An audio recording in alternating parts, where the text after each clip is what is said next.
Good morning students. आज हमको पढ़ना है electric potential energy of a system of point charges. Electric potential energy हमारे पास दो तरीके से आती है। Electric potential energy of a system of point charges in the absence of an external electric field and in the presence of an external electric field. तो पहले हम करते हैं कि electric potential energy of a system of point charges in the absence of external electric field. तो सबसे पहले हम करेंगे कि इलेक्ट्रिक पोटेंशियल एनर्जी होती क्या है। तो my dear students, electric potential energy of a system of point charges is defined as the amount of work done in assembling the charges at their locations by bringing them in from the infinity, कि infinity से उनको ला करके उनकी location पर assemble करने के लिए जितनी पोटेंशियल एनर्जी चाहिए होती है that is called as electric potential energy. जितना हमको काम करना पड़ेगा उन चार्जेस को इन्फिनिटी से ला करके अपनी जगह पर असेंबल करने के लिए that is called as electric potential energy. So far as the unit of electric potential energy is concern, हम जानते हैं एनर्जी का यूनिट जूल होता है, JOUL जूल। और 1 जूल ऑफ एनर्जी वो क्या होगी? 1 joule of energy is the energy which is stored in moving a charge of 1 coulomb through a potential of 1 volt। 1 volt potential के थ्रू एनर्जी को ले आने के लिए 1 कूलम का जो चार्ज था उसके लिए जितना काम हमको करना पड़ा, जो एनर्जी हमके चाहिए पड़ेगी that is called as electric potential energy of 1 joule, 1 joule. वैसे इसका मोस्ट एक कन्वीनियंट जो एक और यूनिट है इट इज इलेक्ट्रॉन वोल्ट, जो तकरीबन इस्तेमाल किया जाता है। इलेक्ट्रॉन वोल्ट को लिखा जाता है ऐसे, E स्मॉल और V बड़ा, इलेक्ट्रॉन वोल्ट। और 1 इलेक्ट्रॉन वोल्ट क्या होएगा? 1 electron volt is the kinetic energy which is gained or lost by an electron in moving through a potential of 1 volt. 1 volt potential के थ्रू मूव करने में जितनी उसको एनर्जी गेन की या जितनी उसने लॉस्ट की that is called as 1 electron volt. तो 1 electron volt is equal to 1 electron into 1 volt is equal to 1 electron की कितनी वैल्यू होती है, कितना चार्ज होता है इस पे? 1 into 6 into 10 raise to power minus 19 coulomb into 1 volt. तो ये कितना आ गया?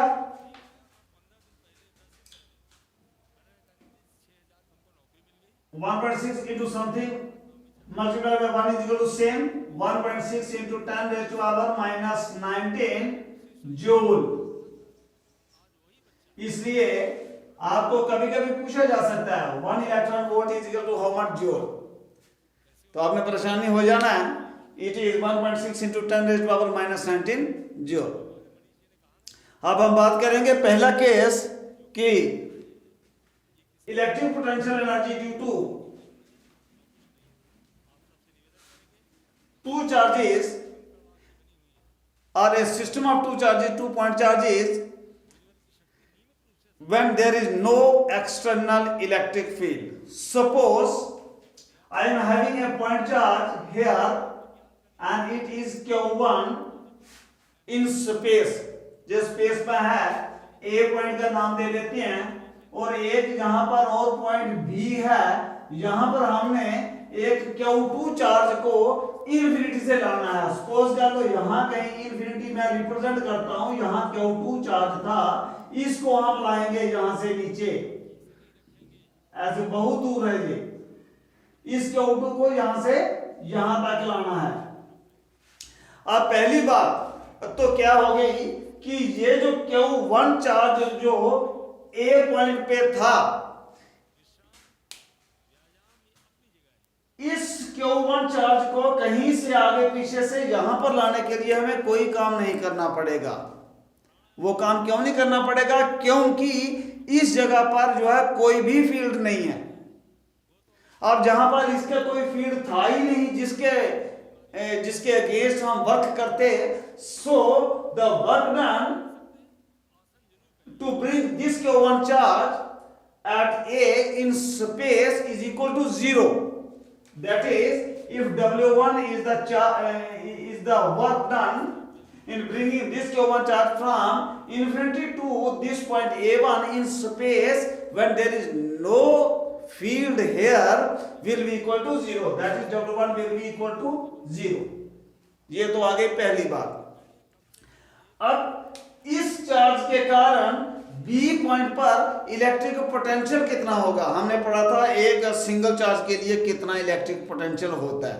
सो electric potential at point B due to charge Q1 is given by, suppose it is equal to B1 and then B1 will be equal to 1 by 4 pi epsilon 0 into Q1 divided by the distance between A and B.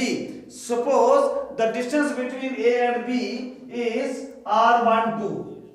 R12 मतलब क्या हो गया कि R1 इसका position vector था, R2 इसका position vector था। तो R12 क्या होगा? Distance between A and B, and so V1 will be equal to 1 by 4 pi epsilon 0 into Q1 divided by R12। अब अगर ये चार्ज जो है Q2 ये इन्फिनिटी से यहां तक लाया जाता है, तो हमें कितना काम करना पड़ेगा? How much work we will have to do in bringing this charge Q2 from infinity to point B। And so my dear student, if it is W2, then work will be equal to the multiplication of the potential into charge. It will be equal to potential into charge, कि जहां पर potential कितना होगा और यहां पर charge कितना आया। तो which is equal to potential तो हमारा V1 आ गया, इंटू चार्ज क्या है हमारा Q2 है। तो ये कितना हो जाएगा? 1 by 4 pi epsilon 0 into Q1 divided by R12 into Q2। ये हो गया। काम कितना करना पड़ेगा हमको? इस Q2 चार्ज को यहां से इधर लाने के लिए।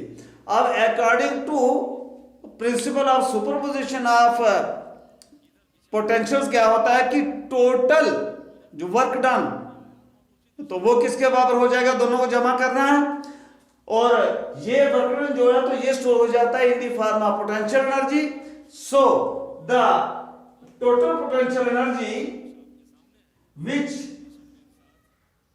is due to the whole system will be equal to, that is whole system, इसका मतलब हो गया कि which is comprising of the charge Q1 and Q2, it will be equal to, U will be equal to W1 plus W2 is equal to W1 तो 0 है, plus W2 आ गया 1 by 4 pi epsilon 0 into Q1 Q2 divided by R12।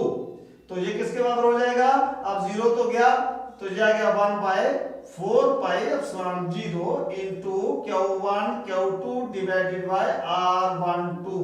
And so my dear students, this is the expression for the potential energy of a system of two charges in the absence of an electric field। जबकि electric field वहां पर कोई नहीं है।